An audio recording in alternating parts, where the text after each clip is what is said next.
Okay, सो सबसे पहले आप ये देखिए, ये क्या है? रेनबो। ये भी रेनबो है।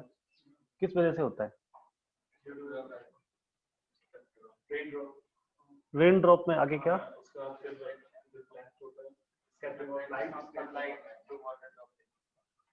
तो इसमें एक मेन जो सबसे इंपॉर्टेंट फिनोमेना है वो क्या है? Scattering of light. और वो किस वजह से हो रही है? रिफ्रैक्शन की वजह से, जिसमें हम आज पढ़ने वाले हैं refraction, TIR, total internal reflection, और साथ में हम थोड़ा प्रिज्म का कंसेप्ट भी पढ़ेंगे, जिसके थ्रू हम ये रेनबो ऑप्टेन कर सकते हैं सिंपली व्हाइट लाइट से। ओके, तो सबसे पहले रिफ्रैक्टिव इंडेक्स के बारे में हम थोड़ा सा जानकारी ऑलरेडी कर चुके हैं, अभी उसको रिवाइज करेंगे और आगे यहीं से स्टार्ट करेंगे। तो रिफ्रैक्टिव इंडेक्स मैंने कैसे डिफाइन किया था? रिफ्रैक्टिव इंडेक्स डिफाइन किया था speed of light in air with the ratio of speed of light in any other medium. तो हम रिफ्रैक्टिव इंडेक्स को लिख सकते हैं C अपॉन V, जिसमें C है speed of light in air, जिसको हम 3 × 10⁸ कहते हैं। V है किसी मीडियम में वेलोसिटी। अब लाइट अलग अलग माध्यम में अगर जाएगी तो उसकी वेलोसिटी अलग अलग हो जाएगी, तो उसके बेसिस पे हम डिसाइड कर सकते हैं कि रिफ्रैक्टिव इंडेक्स क्या है। जहां पे वेलोसिटी सबसे ज्यादा होगी वहां पर रिफ्रैक्टिव इंडेक्स सबसे कम होगा, और जहां पे रिफ्रैक्टिव इंडेक्स सबसे ज्यादा होगा वहां पे वेलोसिटी सबसे कम हो जाएगी। तो इस बेसिस पर जहां पे वेलोसिटी ज्यादा है उस मीडियम को हम कहते हैं रेयर मीडियम या फिर विरल माध्यम, और जहां पे प्रकाश की चाल सबसे कम होगी उसको उसको डेंस कहेंगे। डेंस का मतलब उसमें बहुत सारे मॉलिक्यूल्स हैं जिसकी वजह से लाइट आसानी से अंदर नहीं जा पा रही है। तो जिसका रिफ्रैक्टिव इंडेक्स ज्यादा उसे हम डेंस बोलेंगे, और जिसका रिफ्रैक्टिव इंडेक्स कम उसको हम रेयर बोलेंगे। ये दो चीज ठीक है। डेंस को हिंदी में सघन कहते हैं और रेयर को हिंदी में हम विरल कहते हैं। ओके,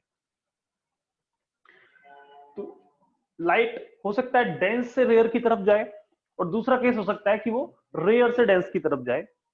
तो जब वो डेंस से रेयर की तरफ जाएगी, हम लोग स्नेल्स लॉ के थ्रू देख चुके हैं कि एंगल में क्या चेंज आएगा। तो जब वो डेंस से रेयर की तरफ जाएगी तो angle of incident angle of reflection angle of refraction से कम होता है, I is less than R। तो उसका मतलब लाइट का अगर जो ये एक्चुअल पाथ है तो यहां से ये डाइवर्ट होकर उधर जा रही है, तो नॉर्मल से वो दूर हट जाती है। दूसरा केस, जब वो रेयर से डेंस की तरफ जाएगी तो ये इसका एक्चुअल पाथ है, और ये इस पाथ से इधर की तरफ डाइवर्ट हो रही है, मतलब नॉर्मल की तरफ बेंड हो रही है। इस वजह से ये जो एंगल आर आ रहा है वो इस आई से छोटा होगा। तो ये दो फिनोमिना हमें समझ में आ रहे हैं। पहला है कि लाइट अगर डेंस से रेयर में जाए तो वो नॉर्मल से दूर हटती है, और अगर वो रेयर से डेंस में जाए तो वो नॉर्मल की तरफ जाती है। क्लियर है? ओके, अब हम एक फिनोमेना देख रहे हैं जिसमें लाइट हमारी डेंस से रेयर की तरफ जा रही है, मतलब हमारा जो N2 है वो N1 से ज्यादा है। तो पहला केस हो सकता है कि लाइट देखिए ऐसे गई और ये सीधे चली गई, मींस 90 डिग्री पे आएगी तो कोई डेविएशन नहीं होगा, एज इट इज चली जाएगी। यहाँ पे हमारा क्या है? डेंस है, यहाँ पे हमारा रेयर है, क्योंकि लाइट इधर से जा रही है। अब हमने क्या किया, किसी एक एंगल θ1 पे रखा, तो θ1 पे जाएगी तो इसमें कुछ रिफ्रैक्शन होगा, और क्योंकि ये डेंस से रेयर की तरफ जा रही है तो ये जो θ2 है वो θ1 से ज्यादा होगा, और ये इस तरीके से डाइवर्ट हो जाएगी। अब अगर हम इसको थोड़ा और एंगल पे रखें, मतलब θ1 को और बढ़ा दें, तो क्या होगा? एक ऐसा एंगल आपको मिल सकता है जिसे हम क्रिटिकल एंगल बोलते हैं, कि लाइट दूसरे माध्यम में जाने की बजाय इस सरफेस की तरफ ही आ जाए। ऐसे लाइट गई और यहाँ पे आपको दिख रही है, तो जो सरफेस है N1 और N2 के बीच का, वहीं पे ये लाइट जा रही है, तो एंगल ऑफ रिफ्रैक्शन आपका 90 डिग्री हो गया। इस केस में जो थीटा आपको मिल रहा है इसे हम क्रिटिकल एंगल या फिर क्रांतिक कोण बोलते हैं। क्रांतिक कोण को आप डिराइव कर सकते हैं स्नेल्स लॉ से, वो भी हम देखेंगे। और अगर हम अपने एंगल को इससे भी ज्यादा कर देंगे, दिख रहा है पहला हमारा एंगल था 0 डिग्री पे, जितना नॉर्मल है उसी पे वो जा रहा है, तो नॉर्मल के साथ एंगल 0 डिग्री बन रहा है। फिर हमने एंगल को थोड़ा बढ़ाया तो उसमें डेविएशन आना शुरू हुआ, उसको हमने और बढ़ाया तो ये एग्जैक्टली 90 डिग्री पे आ गया। और अगर हम इस एंगल को और बढ़ा दें तो लाइट क्या करेगी? दूसरे माध्यम में जाने की बजाय जहां से गई है वहीं पे वापस आ जाएगी। तो ये क्या हुआ? रिफ्लेक्शन हो गया, परावर्तन हो गया। अगर हम 90 डिग्री से ज्यादा एंगल बन देंगे तो वो रिफ्लेक्शन में चली जाएगा। 90 से ज्यादा नहीं किया हमने, θc से ज्यादा किया है। θc कौन सा एंगल है? ऐसा एंगल कि लाइट इस सरफेस के ऊपर ही आ गई। अब अगर हमारा एंगल इससे भी ज्यादा होगा तो थोड़ा सा भी एंगल ज्यादा करोगे तो ये नीचे चली जाएगी। ओके, इसको डेराइव करते हैं। स्नेल्स लॉ क्या था हमारा? स्नेल्स लॉ कहता है sine i upon sine r is equal to n2 upon n1। So इस केस में हमारा जो आई है वो हमारा θ1 है और r है हमारा वो θ2 है, तो उसको हम लिख सकते हैं sine θ1 upon sine θ2 is equal to n2 upon n1। Third case में अगर आप देखेंगे तो जो आपका θ1 है वो क्या हो गया? θc हो गया, और θ2 क्या हो गया? 90 हो गया, और साइन 90 क्या होता है? 1 होता है। तो ये वाला फैक्टर आपका 1 हो जाएगा और ये आपका हो जाएगा साइन θc। तो हम लिख सकते हैं sine θc is equal to n2 upon n1, और यहां से आप लिख सकते हैं θc is equal to sine inverse n2 upon n1। इसी को हम बोलते हैं क्रिटिकल एंगल, हिंदी में से बोलते हैं क्रांतिक कोण। ये वो एंगल है, इस एंगल पर अगर कोई लाइट रे आएगी तो वो इस दोनों सरफेस के बीच में ऐसे चली जाएगी। अब अगर हमारा जो एंगल ऑफ इंसिडेंट है आई, वो इस एंगल θc से भी अगर ज्यादा हो, तो उस केस में क्या होगा कि लाइट का ये पाथ है एक्चुअल, और ये दूसरे माध्यम में जाने की बजाय जिस माध्यम से जा रही है उसी में चली जाएगी। इसी को बोलते हैं रिफ्लेक्शन। लेकिन ये नॉर्मल रिफ्लेक्शन नहीं है, क्योंकि हमने कोई यहाँ पे रिफ्लेक्टिंग सरफेस नहीं लगाया। दो अलग अलग माध्यम है हमारे, लेकिन फिर भी रिफ्लेक्शन हो रहा है। तो इस पूरे फिनोमेना को हम बोलते हैं टोटल इंटरनल रिफ्लेक्शन, TIR। तो इसकी दो कंडीशंस क्या क्या हैं सेटिस्फाई करने के लिए? सबसे पहली कंडीशन हमने अभी देखी कि आपका जो एंगल ऑफ इंसिडेंट है वो क्रिटिकल एंगल से ज्यादा होना चाहिए, तभी आपका रिफ्लेक्शन होगा। और दूसरी जो इंपॉर्टेंट कंडीशन है वो ये है कि लाइट हमारी रेयर से डेंस में जानी चाहिए, सॉरी डेंस से रेयर में जानी चाहिए। ये वाला डेंस है आपका, ये वाला रेयर है। यहाँ पे आपका जो केस है वो है n1 is greater than n2। So light should travel from denser to rare, ये दूसरी कंडीशन है। तो आपको ये दोनों कंडीशंस याद रखनी है। ओके, अब हम देखेंगे कि इस टोटल इंटरनल रिफ्लेक्शन के एडवांटेज क्या है रियल लाइफ में, हम इसको कैसे यूज कर सकते हैं। तो सबसे पहले तो आप देखिए, ये आपका कोई ऑब्जेक्ट था और आप इस ऑब्जेक्ट को यहां पे देखना चाहते हैं, तो क्या होगा? ये लाइट रे ऐसे जाएंगी, यहाँ पे इस प्रिज्म की वजह से ये बेंट होगी और ये वापस यहाँ पे आपको मिल जाएगी। दूसरा, इसके बॉटम से अगर कोई लाइट रे जा रही है तो फिर से ये इस ना रिफ्लेक्ट होकर इधर आ रही है। तो क्या हुआ? लाइट आपकी एयर से ग्लास में गई और उस ग्लास से बाहर जाने की बजाय सीधा वापस आ रही है। तो आपको इसकी इमेज यहाँ पे मिल जाएगी। सेम आपके ये अलग अलग एग्जाम्पल्स आप देख सकते हैं। देखिए यहां से यहाँ ये अंदर गई है, ये रिफ्रैक्शन था, लेकिन अब ये इस माध्यम में क्या हुआ कि वापस इधर से इधर नहीं गई, इस पॉइंट से इधर से अगर ये उस वाले माध्यम में चली जाती तो हम कैसे इसे रिफ्रैक्शन, लेकिन ये क्या हुआ? इससे वापस यहीं पे लौटी है, तो इसको हम कहते हैं यहाँ पे रिफ्लेक्शन हुआ है, यहाँ पे भी रिफ्लेक्शन हुआ है। सिमिलरली यहां से अंदर गई है, ये तो रिफ्रैक्शन है क्योंकि इसने एयर से ग्लास के अंदर चली गई, लेकिन वापस क्या हुआ? ग्लास से एयर में नहीं जा रही है। तो इन दो पॉइंट्स पे आपका रिफ्लेक्शन हो रहा है, और ये अलग अलग एग्जांपल्स में आप देख सकते हैं।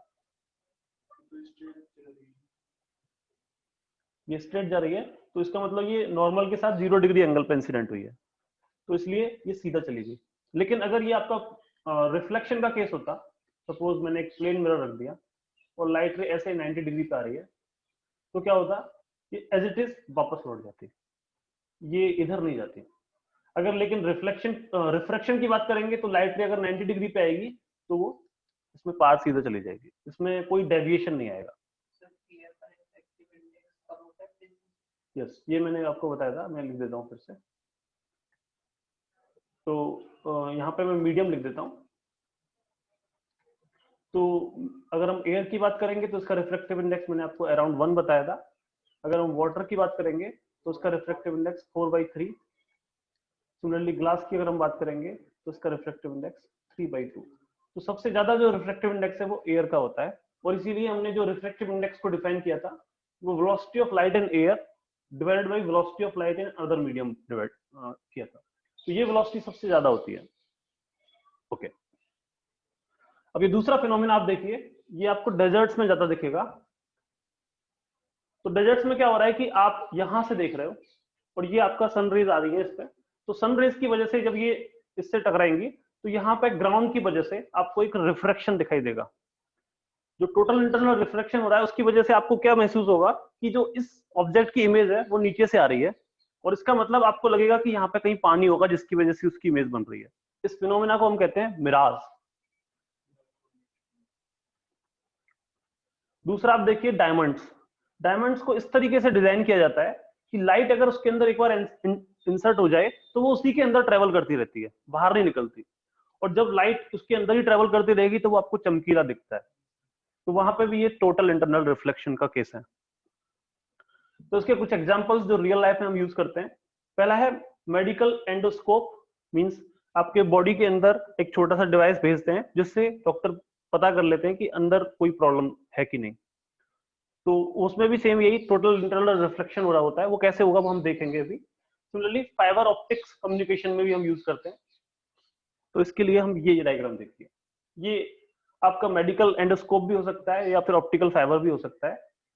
तो इस फाइबर को इस तरीके से डिजाइन करते हैं, देखिए अंदर का मीडियम और ये जो आउटर आपको लेयर दिख रही है इसको क्लेडिंग बोलते हैं। तो यहाँ पे जब लाइट इंसर्ट करेगी तो यहाँ पे वो टोटल इंटरनल रिफ्लेक्शन की कंडीशन सेटिस्फाई होगी और ये लाइट इधर ना जाने की बजाय इधर बेंड हो जाएगी, फिर यहाँ पे आएगी तो फिर से बेंड होगी। तो ये पूरे इस ऑप्टिकल फाइबर के अंदर ही ट्रेवल करती रहेगी, बाहर कोई लॉस नहीं होगा। तो आपने यहां से लाइट को इंसर्ट किया और अब यहाँ पे इसको गेट कर सकते हैं। तो ये कम्युनिकेशन में हम हेल्प करता है। सिमिलरली अभी हम जो रेनबो फॉर्मेशन की बात कर रहे थे वो कैसे फॉर्म होता है। ये आपकी कोई रेन ड्रॉप है, तो रेन ड्रॉप पे आपकी व्हाइट लाइट आएगी, यहाँ पे उसका रिफ्रैक्शन होगा और ये लाइट अपने कलर्स में टूटेगी, और टूटने के बाद वो देखिए यहाँ पे क्या हुआ है, इसका टोटल इंटरनल रिफ्लेक्शन हुआ है, और ये टोटल इंटरनल रिफ्लेक्शन यहाँ पे भी हुआ है, और यहाँ पे आपको दिखेगा कि वो अलग अलग कलर्स में ब्रेक हो गई है।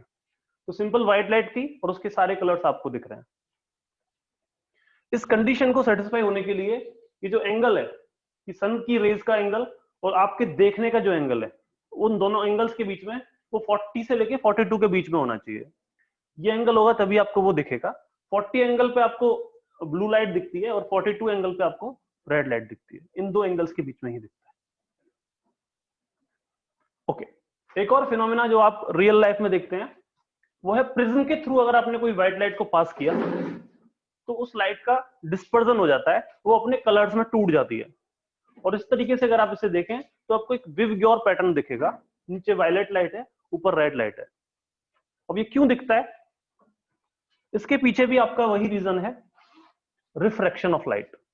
लाइट का रिफ्रैक्शन हो रहा है, और रिफ्रैक्शन की कंडीशन हमने अभी देखी थी। क्या कंडीशन थी, जो आपका रिफ्रैक्टिव इंडेक्स है वो हमने देखा n इज टू C/V होता है। C आपका फिक्स रहता है, कभी चेंज नहीं होता। तो बेसिकली आपका जो रिफ्रैक्टिव इंडेक्स है वो वेलोसिटी के इनवर्सली प्रोपोर्शनल है। माध्यम में आपकी वेलोसिटी क्या है उस पर डिपेंड करता है। अब आपने देखा होगा कि जो वेलोसिटी होती है उसे हम f इंटू लेमडा लिख सकते हैं। इसमें हम f को कह रहे हैं फ्रीक्वेंसी और लेमडा को हम कह रहे हैं वेवलेंथ। ये हमारी फ्रीक्वेंसी है और ये हमारी वेवलेंथ है। फ्रीक्वेंसी जो है वो सोर्स की प्रॉपर्टी होती है। जैसे अगर हम सनलाइट की बात कर रहे हैं तो सनलाइट से जो लाइट आ रही है उसकी कुछ फ्रीक्वेंसी होगी, और ये frequency through out the journey कभी चेंज नहीं होगी। आप यहाँ पे देखोगे तो यहाँ पे भी फ्रीक्वेंसी एफ रहेगी, आप यहाँ पे किसी भी कलर की फ्रीक्वेंसी देखोगे वो भी एफ रहेगी। तो हम एफ को एक कांस्टेंट मान सकते हैं। इसका मतलब जो आपकी वेलोसिटी है वो क्या है, वो वेवलेंथ के प्रोपोर्शनल है। वेवलेंथ को हिंदी में तरंग दैर्घ्य बोलते हैं, फ्रीक्वेंसी को हिंदी में हम आवृत्ति बोलते हैं। तो यहां से आप देख सकते हैं कि आपका रिफ्रैक्टिव इंडेक्स वेलोसिटी के इनवर्सली प्रोपोर्शनल है और वेलोसिटी आपकी वेवलेंथ के डायरेक्टली प्रोपोर्शनल है। तो इट मींस आपका जो रिफ्रैक्टिव इंडेक्स होगा वो किसके इनवर्सली प्रोपोर्शनल हो जाएगा, वेवलेंथ के। तो अभी हम जब इसका डेरिवेशन करेंगे तो आपको समझ में आएगा कि जो ये रिफ्रैक्शन हो रहा है तो यहाँ पे जो एंगल ऑफ डेविएशन है, कितने एंगल पे ये डेविएट करेगा, वो डिपेंड करता है वेवलेंथ पे। जिसकी वेवलेंथ सबसे ज्यादा होगी उसका डेविएशन सबसे कम होगा, और जिसकी वेवलेंथ सबसे कम होगी उसका डेविएशन सबसे ज्यादा होगा। आप देखेंगे कि ये जो विवग्योर पैटर्न है VIVGYOR, यहाँ पर रेड की जो वेवलेंथ होती है वो अराउंड 8000 एंगस्ट्रॉम होती है। और इसमें जो वायलेट कलर है इसकी अराउंड 4000 एंगस्ट्रॉम होती है। तो जिसकी वेवलेंथ सबसे कम है उसका डेविएशन सबसे ज्यादा हुआ, इसलिए ये सबसे नीचे आपको दिख रही है। रेड का डेविएशन सबसे कम होता है और इसीलिए सबसे ऊपर आपको दिखा। बेसिकली ये एंगस्ट्रॉम को हम डिफाइन करते हैं 10⁻⁻10 मीटर से। अब ये हम देखते हैं कि कैसे ये सब हो रहा है। यहां तक क्लियर है? ओके। ये सिंपल प्रिज्म का एक कंस्ट्रक्शन है। ये आपको प्रिज्म, एक ट्रायंगल को आप प्रिज्म मान सकते हैं। ये जो ए है इसको हम एंगल ऑफ प्रिज्म बोलते हैं। यहां से कोई इंसिडेंट लाइट आ रही है और ये मैंने इस सरफेस पे एक नॉर्मल ड्रॉ किया है। तो इस नॉर्मल पे ये कोई एंगल I1 बनाते हुए आई। अब जब ये I1 बनाते हुए जाएगी तो ये इसका एक्चुअल पाथ है जो आपको डॉट लाइन से दिख रहा है।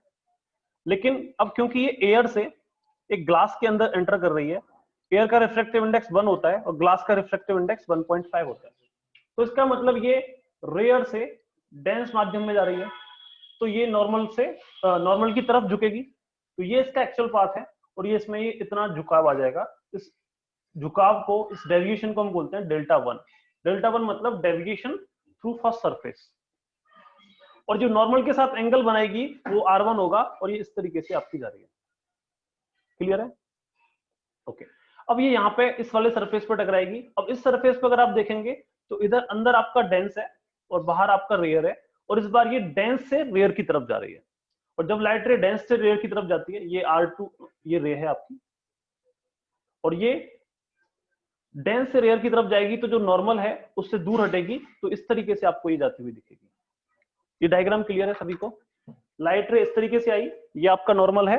अब ये रेयर से डेंस की तरफ जा रही है तो नॉर्मल की तरफ झुकेगी। तो ये इसका एक्चुअल पाथ है और ये इधर साइड में झुकी है।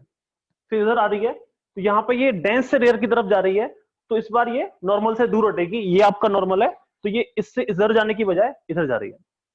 तो किसी एंगल I1 से इंसर्ट की, R1 यहाँ पे एंगल ऑफ रिफ्रैक्शन है, डेल्टा 1 इसका डेविएशन है, इधर R2 एंगल ऑफ रिफ्रैक्शन है और ये आपका एंगल ऑफ डेविएशन डेल्टा 2 है। जब ये वापस जा रही है तो इस एंगल को हम I2 कह रहे हैं। इसको हम कभी कभी E से भी लिखते हैं, एंगल ऑफ इमर्जेंट, कि कितना एंगल से ये इंसर्ट की और कितना एंगल से ये बाहर गई। अब हमें इन सारे एंगल्स में कुछ रिलेशनशिप निकालनी पड़ेगी।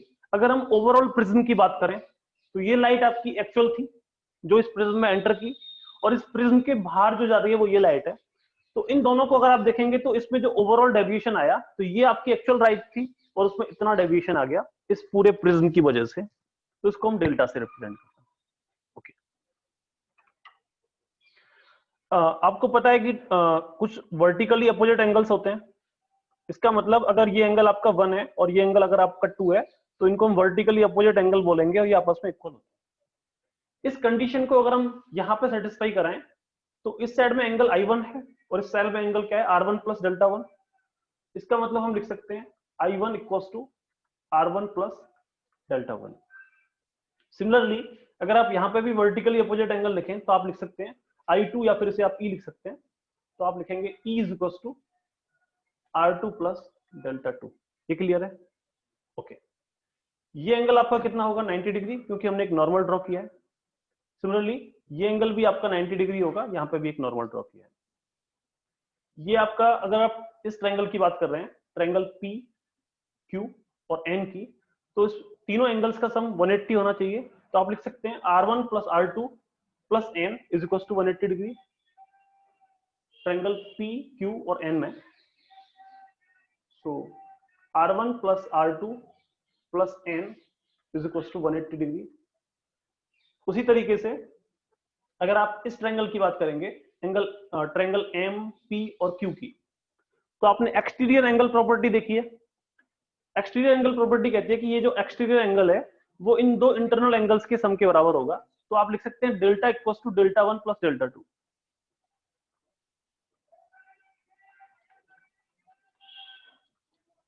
और अगर आप ये पूरा क्वाड्रिलेटरल बात करें, A, P, N और Q, तो क्वाड्रिलेटरल के चारों एंगल्स का सम कितना होता है, 360। और ये एंगल आपको ऑलरेडी पता है 90 है और ये एंगल भी पता है 90 है, तो दो एंगल तो 90 हो गए। तो आप कह सकते हैं कि एंगल A और एंगल N का सम 180 होना चाहिए। ओके, तो angle A plus angle N आपका 180 होना चाहिए। तो इन दोनों इक्वेशन से आप क्या कह सकते हो, n यहाँ पे भी है, n यहाँ पे भी है, 180 180, तो इसका मतलब आपका जो R1 प्लस R2 है वो a के बराबर होना चाहिए। तो आप लिख सकते हैं R1 plus R2 is equal to a, और आपको ये बताया कि R1 plus delta 2 equal to e है, और R1 प्लस डेल्टा 1 आपका I1 है। तो आप इन दोनों इक्वेशंस को अगर आप ऐड कर दें तो यहां से आप लिखेंगे I plus e is equal to R1 plus R2 plus delta 1 plus delta 2। Clear है ये जो R1 प्लस R2 है वो आपका a होगा, और डेल्टा 1 प्लस डेल्टा 2 आपका डेल्टा होगा। तो बेसिकली आप लिख सकते हैं I plus e is equal to a plus delta. तो ये पहली इक्वेशन आपको याद रखनी है हमेशा कि आपका angle of incident, angle of emergent, angle of prism और एंगल ऑफ डेविएशन के बराबर होता है। दूसरी कंडीशन आपको याद रखनी है कि जो दो एंगल ऑफ रिफ्रैक्शंस हैं वो एंगल ऑफ प्रिज्म के सम के बराबर होते हैं। अब इन दो कंडीशन से आप एक चीज लिख सकते हैं, अगर आप मान लेते हैं कि आपका जो R1 है वो अप्रोक्सीमेटली R2 के बराबर है, और आप मान लेते हैं कि जो आपका एंगल ऑफ इंसिडेंट है वो भी अप्रोक्सीमेटली एंगल ऑफ इमर्जेंट के बराबर है। तो अगर आप ऐसा मानेंगे तो आप लिख सकते हैं कि R equals to a/2। Similarly आप यहां से लिख सकते हैं I is equals to a plus delta by 2। So आपको मिला R is equals to a/2 और I is equals to a plus delta by 2। ये क्लियर है? okay. अगर हम स्नेल्स लॉ की बात करें तो ये हमारा प्रिज्म का पहला सरफेस था, और इस सरफेस पे हमने एक नॉर्मल ड्रॉ किया था, और इस नॉर्मल पे हमारी कोई लाइट रे किसी एंगल I पर इंसिडेंट हुई थी, और ये किसी एंगल R1 के साथ यहाँ पे अंदर चली गई थी, और यहाँ पे रिफ्रैक्टिव इंडेक्स आप N1 कह सकते हैं, इसका रिफ्रैक्टिव इंडेक्स आप N2 कह सकते हैं। तो यहाँ पे आप अगर आप स्नेल्स लॉ लगाएंगे तो आप क्या लिखेंगे, sine I upon sine R1 is equal to N2 upon N1। N2 upon N1 क्या है, refractive index of the prism with respect to the medium. अगर हम मीडियम को एयर मान लेंगे तो ये 1 हो जाएगा। तो बेसिकली ये refractive index of the prism को ही इंडिकेट कर रहा है, इसे आप चाहें तो म्यू से इंडिकेट कर सकते हैं। तो म्यू क्या है, जो हम प्रिज्म की बात कर रहे हैं उसका रिफ्रैक्टिव इंडेक्स है। आई की वैल्यू आपको पता है a प्लस डेल्टा बाई 2 है, R1 को आप लिख सकते हैं a/2। तो यहां से आप refractive index of the prism को लिख सकते हो sine I plus a plus delta by 2 divide by sine a/2। ये रिलेशन आपको याद रखनी पड़ेगी, चाहे डेविएशन जो डेरिवेशन हमने किया वो याद हो या ना हो। तो आप एक तो ये refractive index of the prism याद रखिए, और दूसरा आप याद रखिए R1 plus R2 equals to a होता है, I plus e is equals to a plus delta होता है। याद रख सकते हैं? ओके। अब हम एक अगर थिन प्रिज्म की बात करते हैं, थिन प्रिज्म में क्या होता है, आपका जो a है वो काफी स्मॉल होता है, वेरी स्मॉल। तो अगर आपका a काफी स्मॉल है तो हम एक कंडीशन लिख सकते हैं साइन की, जैसे अगर आपका साइन थीटा है और थीटा को अगर आप बहुत स्मॉल रखो तो ये साइन थीटा आपका अप्रोक्सीमेटली थीटा ही हो जाता है। इसमें हम साइन को इग्नोर नहीं कर रहे हैं, लेकिन क्योंकि ये जो वैल्यू है वो अप्रोक्सीमेटली इसके बराबर आएगी तो हम इस चीज को थीटा लिख सकते हैं। उसी तरीके से यहाँ पे sine a plus delta by 2 को आप a प्लस डेल्टा बाई 2 लिख सकते हो, और सिमिलरली साइन a/2 को a/2 लिख सकते हो। 2 से 2 कैंसिल हो जाएगा, तो ये रिलेशन आपकी हो जाएगी a प्लस डेल्टा m से अगर मैं इंडिकेट करता हूँ, क्योंकि हम थिन प्रिज्म की बात कर रहे हैं और यहाँ पे हम a से इंडिकेट कर सकते हैं, तो mu equals to a plus delta m by a आपकी रिलेशन मिलेगी। और इससे अगर आप ये डेविएशन कैलकुलेट करना चाहते हैं तो ये आपके पास हो जाएगा a टाइम्स म्यू माइनस 1। ये क्लियर है? ये थोड़ा डेरिवेशन हो सकता है आपको हेक्टिक सा लग रहा हो, तो आप जो रिलेशंस हैं वो याद रखिए। पहला तो ये reflective index of the prism की रिलेशन, फिर ये डेविएशन की जो रिलेशन हमने डिराइव की है, और ये दो रिलेशंस। ओके। एक चीज हमने अभी जो थोड़ी देर पहले लिखी थी कि जो रिफ्रैक्टिव इंडेक्स है वो वेवलेंथ के इनवर्सली प्रोपोर्शनल होता है। Mu is inversely proportional to wavelength, ये हमने अभी लिखा था। और यहाँ पे हम देख सकते हैं कि जो डेविएशन आ रहा है प्रिज्म की वजह से वो भी रिफ्रैक्टिव इंडेक्स के प्रोपोर्शनल है, क्योंकि ये तो आपका कांस्टेंट है। इट मींस आपका डेविएशन जो आएगा वो वेवलेंथ के भी इनवर्सली प्रोपोर्शनल हो जाएगा। इसका मतलब जिस लाइट की वेवलेंथ सबसे ज्यादा होगी उसका डेविएशन सबसे कम होगा, और जिसकी वेवलेंथ सबसे कम होगी उसका डेविएशन सबसे ज्यादा होगा। और इसीलिए हम वो डिस्पर्जन ऑफ लाइट जो देख रहे थे वो इसीलिए हो रहा था, क्योंकि हमने देखा रेड का वेवलेंथ सबसे ज्यादा है और उसमें डेविएशन सबसे कम आता है, और वायलेट का वेवलेंथ सबसे कम है तो उसका डेविएशन सबसे ज्यादा आता है। ये आप यहां देख सकते हैं, ये व्हाइट लाइट आ रही है, इस प्रिज्म की वजह से ये अपने कलर्स में टूट रही है। अब इसमें ये कलर थोड़ा गलत है, ये वायलेट कलर है विच आपको ब्लैक दिख रहा होगा। तो इसका जो वेवलेंथ है वो 4000 है, इसलिए सबसे नीचे आ रहा है। और ये जो ऑर्डर है वो वेवलेंथ का इंक्रीजिंग ऑर्डर है, यहाँ पे सबसे कम वेवलेंथ है और यहाँ पे सबसे ज्यादा वेवलेंथ है। तो ये ऑर्डर भी आपको याद रखना है कि ऑर्डर क्या होता है और ये ऑर्डर क्यों आ रहा है, वो उस रिलेशन से आ रहा है, delta m is inversely proportional to wavelength. Okay, लेकिन अगर हम एक प्रिज्म की बजाय दो प्रिज्म लगा दें, एक हमारा प्रिज्म है जो डिस्पर्जन का काम कर रहा है, लाइट को उसके कलर्स में तोड़ने का काम कर रहा है, और एक जस्ट उल्टा प्रिज्म लगा लें जो उनको कॉम्बिनेशन करेगा। मींस क्या हुआ, एक व्हाइट लाइट आई वो अपने कलर्स में टूटी, और इस प्रिज्म की वजह से वो व्हाइट लाइट के जो कलर्स टूटे हुए हैं वो फिर से जुड़ जाएंगे और आपको व्हाइट लाइट मिल जाएगी। ओके, तो इसको हम डबल रिफ्रैक्शन बोल रहे हैं, क्योंकि एक बार व्हाइट लाइट अपने डिस्पर्जन हो रहा है और फिर वहां पर रिकॉम्बिनेशन होके फिर से आपको व्हाइट लाइट मिल रही है। ओके, नेक्स्ट हमारा टॉपिक रहेगा कॉन्वेक्स और कॉनकेव मिरर्स के बारे में, लेंस के बारे में। ये आप देख सकते हैं कि ये आपका कॉन्वेक्स लेंस है। अगर light ray parallel to the principal axis आ रही है तो वो एक पॉइंट की तरफ फोकस करता है, तो इसको हम कन्वर्जिंग लेंस कहते हैं। लाइट को ये कन्वर्ज कर रहा है। उसी तरीके से इस लेंस की अगर हम बात करेंगे तो लाइट रेज आ रही है, ये जो आपको येलो लाइट दिख रही है वो है एक्चुअल में रियल रेज। तो लाइट रे ऐसे आ रही हैं और ये उनको बिखेरने का काम कर रहा है, तो इसको हम डाइवर्जिंग लेंस बोलते हैं। इसमें ये भी चीज याद रखिए कि ये इन लाइट्स को इस पॉइंट पर डाइवर्ज कन्वर्ट कर रहा है, तो ये जो आपका पॉइंट है इसी को हम फोकल पॉइंट कहते हैं या फिर फोकस पॉइंट। वैसे लेंस में हम दो फोकस देखेंगे, एक यहाँ पे भी आएगा एक यहाँ पे भी आएगा, लेकिन मेन फोकस जो होगा वो वही होगा जो पैरेलल रेज जहां पे आके आपकी इंसिडेंट होती है। तो ये यहाँ पे इसका मेन फोकस होता है। सिमिलरली इस केस में अगर आप देखेंगे तो लाइट रेज आ रही हैं और इस तरीके से डाइवर्ज हो रही हैं और वो इस पॉइंट पे आने की कोशिश कर रही हैं, तो ये जो पॉइंट है आपका, ये आपका मेन फोकस होगा। वो आप यहां से भी देख सकते हैं, ये आपका फोकस यहाँ पे माना जाता है और F2 यहाँ पे फोकस माना जाएगा। तो साइन कन्वेंशन जब हम लेंगे लेंस फॉर्मूला में, तो वहां पे जब हम फोकस का साइन देखेंगे तो कॉन्वेक्स लेंस के लिए फोकस को हम पॉजिटिव रखेंगे क्योंकि ये फोकस आपका मेन होता है। सिमिलरली कॉनकेव लेंस के लिए इस फोकस को मेन माना जाएगा, तो ये नेगेटिव हो जाएगा। तो इसमें फोकस लेंथ नेगेटिव और इसमें फोकल लेंथ पॉजिटिव। अब रे डायग्राम बनाने के लिए जो हमने प्रॉपर्टीज मिरर्स के केस में पढ़ी थी वही यहाँ पे भी अप्लाई होंगी, कि अगर light ray parallel to the principal axis आएगी तो वो फोकस से पास करेगी दोनों केसेस में। यहाँ पे फोकस मेन ये माना जाएगा, तो parallel to the principal axis यहां से जाने की कोशिश, क्योंकि लेंस है तो लाइट रे वापस नहीं आ सकती, तो ये इस तरीके से निकल जाएगा। दूसरा केस अगर फोकस से जा रही है तो वो पैरेलल चली जाएगी दोनों केसेस में। थर्ड केस अगर वो ऑप्टिकल सेंटर से पास करती है तो वो अनडेविएटेड जैसे आई थी वैसे चली जाएगी दोनों केसेस में।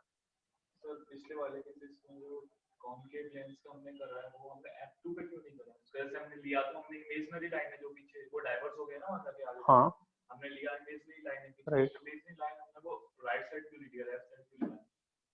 फोकस का F1 पे क्यों लिया वो इमेजिनरी? ये लाइट आ रही है और इस तरीके से डाइवर्ट हो रही है, तो वो पैरेलल आ रही है तो फोकस से पास करने की कोशिश करेगी, तो हम इसको एक्सटेंड करेंगे तो ये इधर तो नहीं जा सकता ना, आप इसको एक्सटेंड करोगे तो इधर ही आएगा।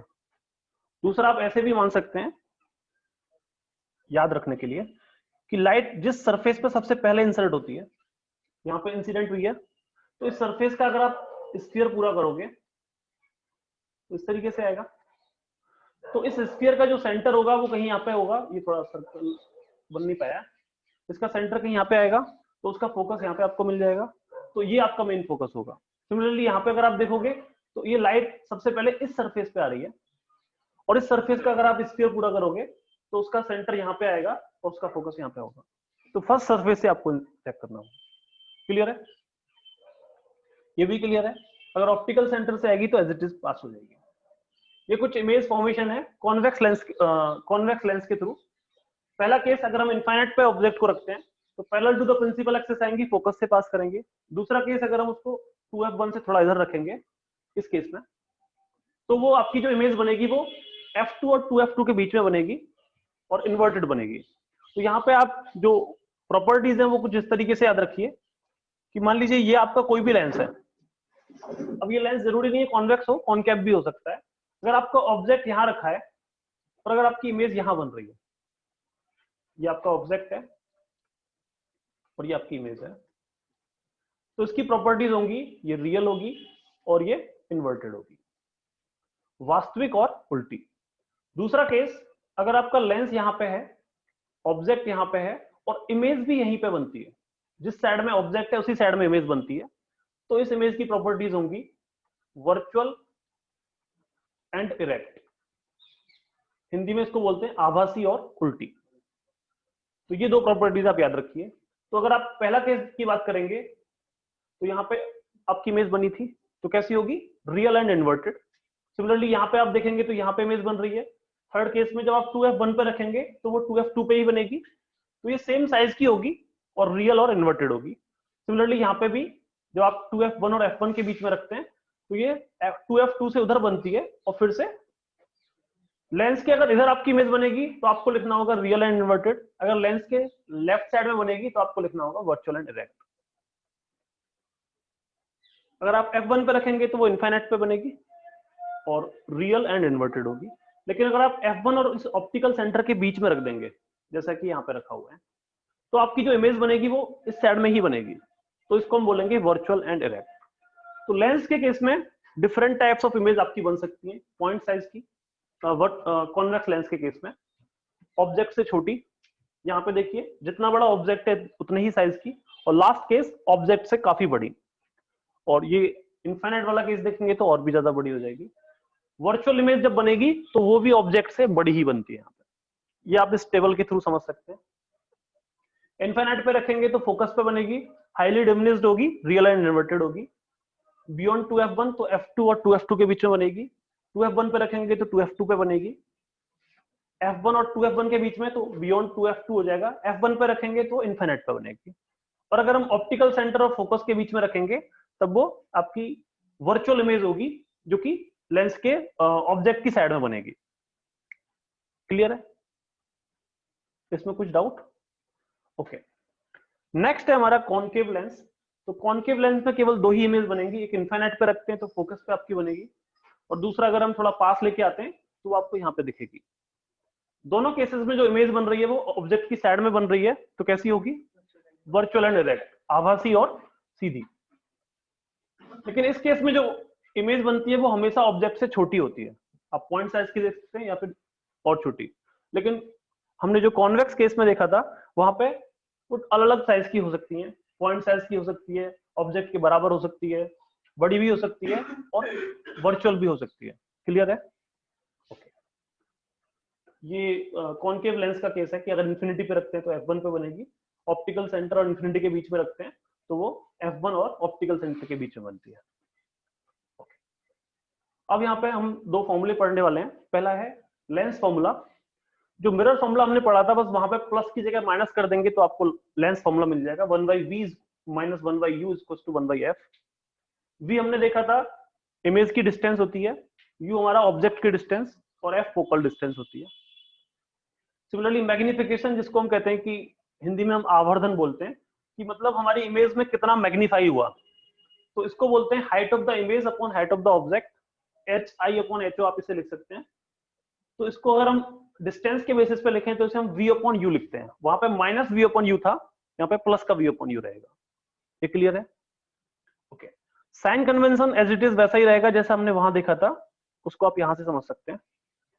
साइन के लिए हम क्या करेंगे, ये जो हमारी प्रिंसिपल एक्सिस है इसे हम एक्स एक्सिस मानेंगे, और एक्स एक्सिस इस साइड में पॉजिटिव होती है और एक्स एक्सिस आपकी यहाँ पे नेगेटिव होती है। ये जो आपका लेंस है और ये जो ऑप्टिकल सेंटर है इसको हम वाई एक्सिस मानेंगे, और ये जो ऑप्टिकल सेंटर है इसको हम ओरिजिन मानेंगे। तो उसके ऊपर अगर आप जाएंगे तो पॉजिटिव आपको मिलेगा, नीचे जाएंगे तो नेगेटिव मिलेगा।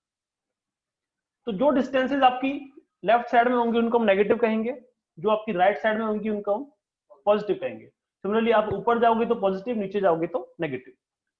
तो ये आपका HO है, हाइट ऑफ द ऑब्जेक्ट। कैसा होगा? ऊपर जा रहे हैं आप, पॉजिटिव हो जाएगा। सिमिलरली ये क्या है आपका? हाइट ऑफ द इमेज है, और ये नीचे की तरफ है, तो ये आपको नेगेटिव रखना होगा। ये नेगेटिव होगा और ये पॉजिटिव। इस ऑब्जेक्ट की इस लेंस से जो डिस्टेंस है, इसको हम U से इंडिकेट करते हैं। अब ये डिस्टेंस क्या है? लेफ्ट साइड में है, तो नेगेटिव लेंगे। ये क्लियर हो रहा है सभी को? सिमिलरली ये जो इमेज आपकी बन रही है, इसकी डिस्टेंस को हम V से इंडिकेट करते हैं, और ये कैसा हो जाएगा? पॉजिटिव, क्योंकि ये लेंस के इस साइड में है। फोकस की डिस्टेंस कैसी होगी?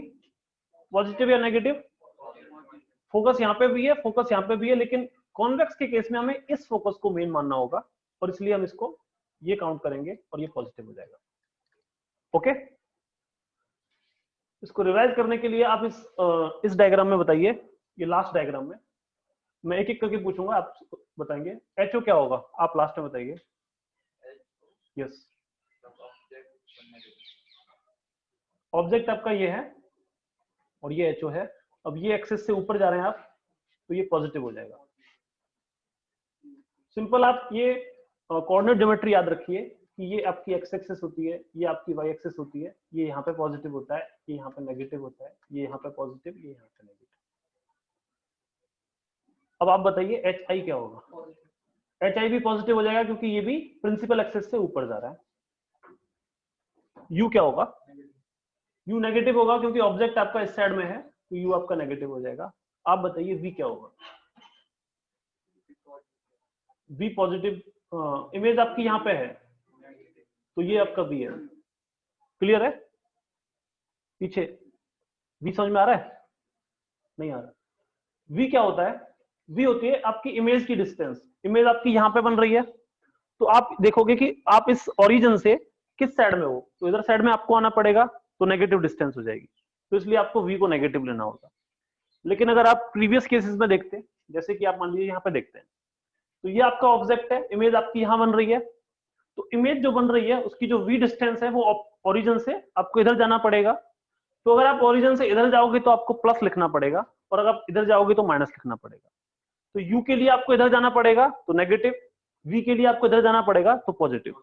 और इस केस में जो V है वो यहाँ पे है, तो इसलिए आपको V के लिए भी इधर आना पड़ रहा है, तो V नेगेटिव। वैसे इन जनरल आप याद रख सकते हैं U आपका हमेशा नेगेटिव रहेगा, कॉन्वेक्स के केस में F आपका हमेशा पॉजिटिव रहेगा। ओके, यहां तक क्लियर है सभी को? ओके, कुछ क्वेश्चंस देखते हैं जिससे आपको ये और अच्छे से क्लियर होगा। तो पहला क्वेश्चन है आपके पास, a lens, just a second,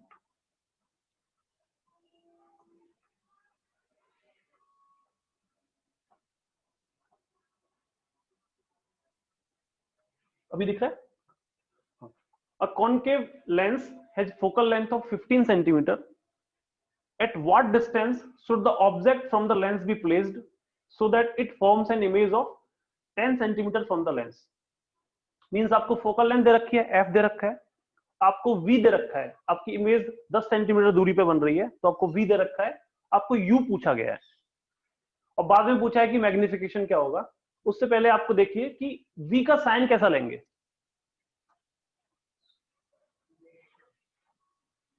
negative positive कैसे पता चलेगा?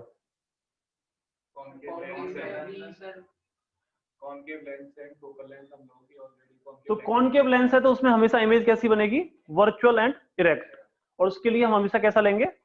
नेगेटिव लेंगे, क्योंकि इमेज आपकी हमेशा इधर बनेगी। तो इसलिए इन्होंने V नेगेटिव लिया है, F तो नेगेटिव भी होगा। ये क्लियर है सभी को? बस लेंस से हमने डिसाइड किया कि V कैसा होगा, लेकिन अगर ये कॉन्वेक्स होता तो हम नहीं पता कर सकते कि वो V कैसा होगा, क्योंकि कॉन्वेक्स में तो दोनों केसेस में पॉसिबल है। तो आपको V पता है, F पता है, तो आप U निकाल सकते हैं। फॉर्मूला आपके पास है 1/v minus 1/u equals to 1/f। तो यहाँ से आप लिख सकते हैं 1/u equals to 1/v minus 1/f। अब विद साइन हम लिखेंगे, V को लिखेंगे -10, F को लिखेंगे -15। सिंप्लीफाई करेंगे तो आपको U मिल जाएगा -30 सेंटीमीटर। फिर आपसे पूछा गया है कि मैग्निफिकेशन क्या होगा, तो मैग्निफिकेशन को हम लिखते हैं m इक्वल्स टू v/u।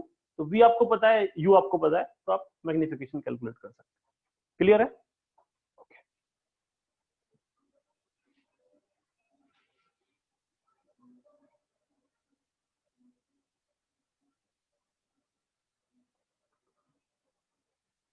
अब एक फॉर्मूला है पावर, पावर को हम डिफाइन करते हैं, power of a lens 1/f होता है, f इसमें फोकल लेंथ होती है। इसमें आप याद रखिए कि जो f है वो आपको मीटर में लेना होगा और इसकी यूनिट हो जाएगी डायप्टर। अब एक क्वेश्चन है, what should where should an object be placed in front of a convex lens to get a real image of the same size of the object. सबसे पहले तो आपका कॉन्वेक्स लेंस है और आपको रियल इमेज चाहिए same size की, तो कहां पे रखना होगा?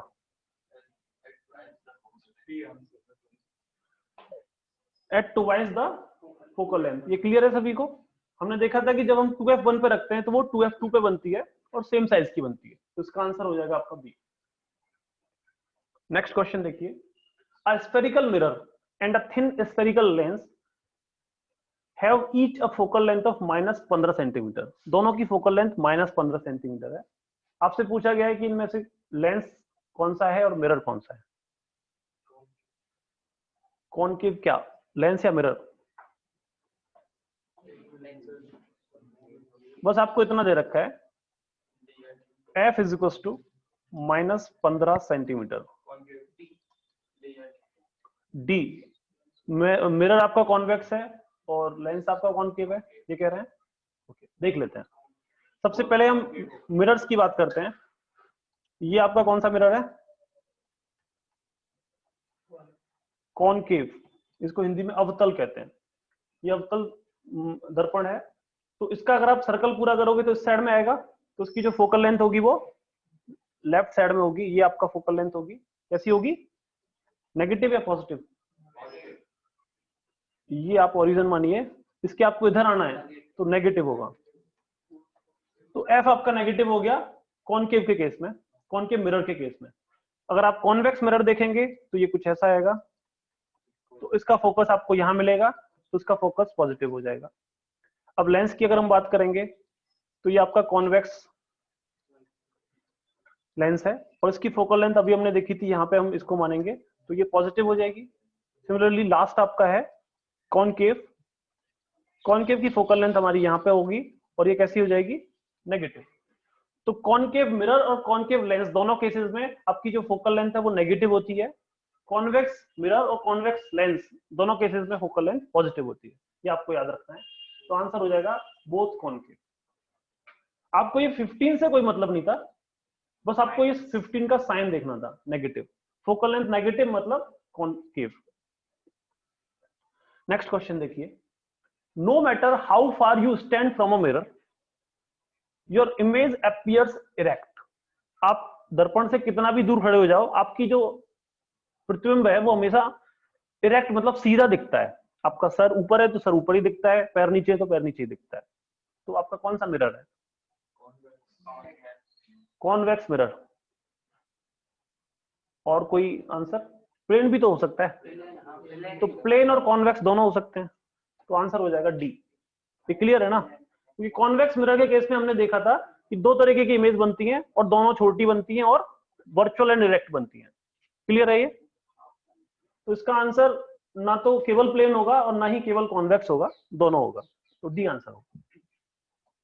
ओके,